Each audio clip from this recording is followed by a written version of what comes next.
So my name is Christine. I'm a developer here at ThoughtWorks, and I work primarily with infrastructure. And so what that means is I get to deal a lot with incident response, which is what I'm going to talk about today. So first off, how many of you have ever seen a production incident that was caused by human error? Raise your hands. All right, pretty good number of hands. Well, I didn't know what that felt like until about 6 months ago when I caused my first one. And I accidentally ran a script that brought our production environment to a complete halt at the time. And it was just for about 5 minutes. But as many of you know, those 5 minutes can feel like an awfully long time. And in those 5 minutes, I pretty much felt like this the entire time. I was looking for the biggest rock I could to hide under, because I was guilty and ashamed of what I had done, knowing full well that I alone could have avoided it and saved a bunch of money. And also, I was terrified of what the consequences were going to be for me, because at the very least, people were going to stop letting me touch production.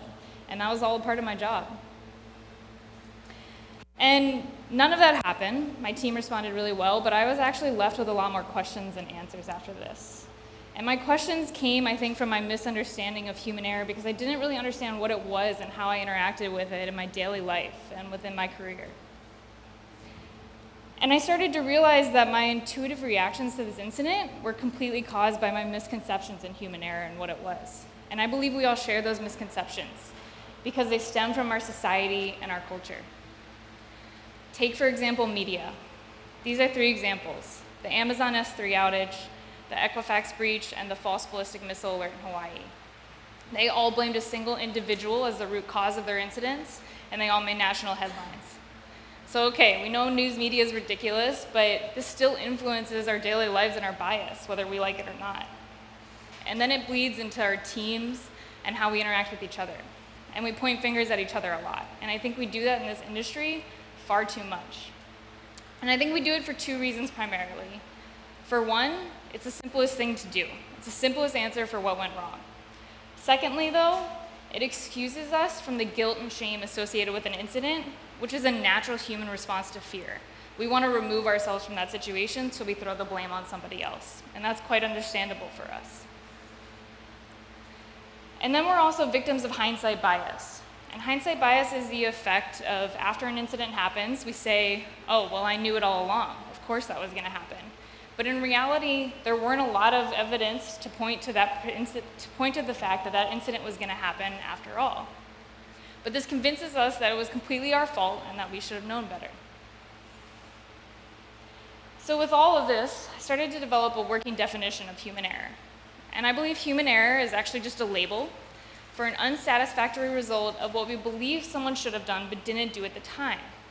And it doesn't include any justification as to why, yet we use it all the time as a justification and as a reason for what went wrong.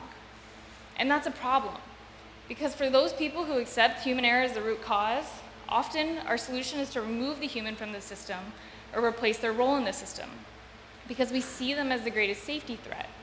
However, if you take my incident, for example, I had the most context as to what put me in that situation and why I made that mistake. If I had been removed, it would have been left up to somebody else's device to try and figure out what the best next steps were to take. So I think this brings us to the reality of human error and what it actually is. And it's not anything surprising or any new information. It just takes a second look and a deeper look into what human error actually is and how we experience it and look into it. The reality is we work in very complex systems. And within these complex systems, there are numerous possible paths to error that appear every single day. Most of us are running around trying to avoid all these possible paths to error because we all know we don't like fighting fires more than the person sitting next to us. And a possible path to error, in its most simplest form, often looks like a number of preconditions that need to take place. That can be a wrong decision, followed by a wrong design. Eventually, a human intervenes with a wrong action, and eventually that's what causes the accident. But it's not as simple as this, because new preconditions are introduced into our system every day. And our ability to understand all these possible paths to error takes significant cognitive complexity and understanding.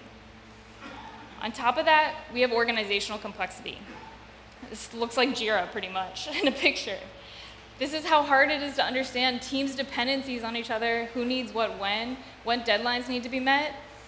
And we try to handle that complexity with automation, because we think automation is our best tool for avoiding the most basic human error, and it is. It will do a lot, but it won't get you all the way there. Because as new preconditions are introduced into the system every day, your automation is no more prepared for it than you are, because you designed it with your bias in mind and understanding of how the system worked at the time, and that has mostly guaranteed changed.